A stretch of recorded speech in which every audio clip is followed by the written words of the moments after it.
Hey there, guys. I hope everyone's having a great week. I just wanted to hop on here really quickly as a follow up to my last video. As we're gearing up for the market shift that is upon us, I think it's important to educate everyone on one of the primary questions we get asked when meeting with a new buyer. That question is how much out of pocket costs are associated with purchasing a home?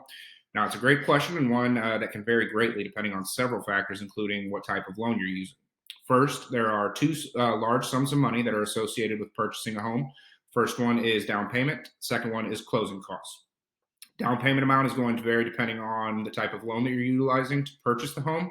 So I'll quickly go over the most common types of loans utilized when purchasing a home.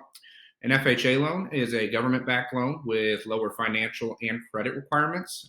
This one requires 3.5% of the purchase price as a down payment.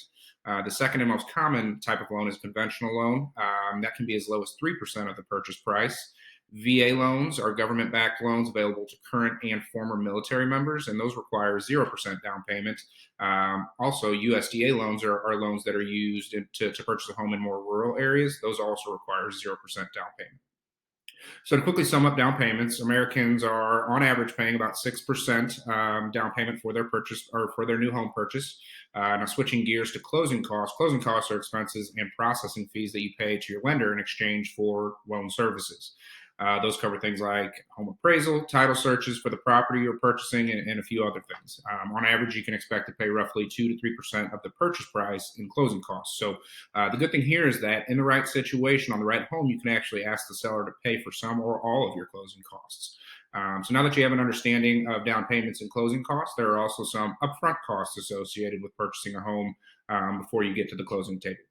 I did attach a flyer to this video, so it's a little bit easier, but we'll kind of go over what those costs look like, what they are. So the first one that you'll encounter is earnest money, and that's the first one that you'll encounter once going under contract. Earnest money, it's a good faith deposit showing the seller that you are earnestly intending to purchase their home.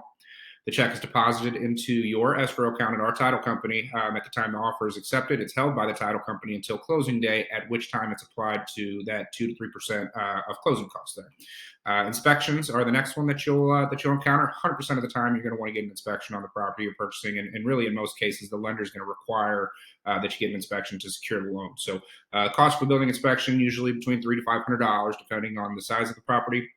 Similarly, there are also several other types of inspections that can be purchased, like termite, sewer, radon. So, next cost would be the appraisal. As I mentioned earlier, your appraisal is sometimes paid out of pocket by the buyer. Cost for an appraisal typically ranges between $500 to $1,000. And then finally, utilities. Some utility companies require deposits or connection fees to start service at your new home. Cost usually nowhere over $50. So put it in perspective, if we take a look at a $300,000 home with an FHA loan, let's break down what the costs associated with purchasing that home would look like. So your down payment, 3.5%, $10,500, closing costs, $6,000. Keep in mind, you can ask the seller to credit up to 6% of the purchase price for that. Earnest money, usually like to see at least $1,000. Inspections will say $400, appraisals $750. So all in costs of about $18,500 without the seller paying any closing costs. Somewhere around $12,650 if the seller was going to pay for 2% of the closing costs. So while purchasing a home can seem out of reach, when the costs are actually broken down, it really can be affordable. So if you guys have any other questions about any of this stuff or have any questions about anything real estate related, please drop a comment in the comment box and I'll be sure to address your questions at a later date. All right, guys, thanks for watching. Have a great rest of your week.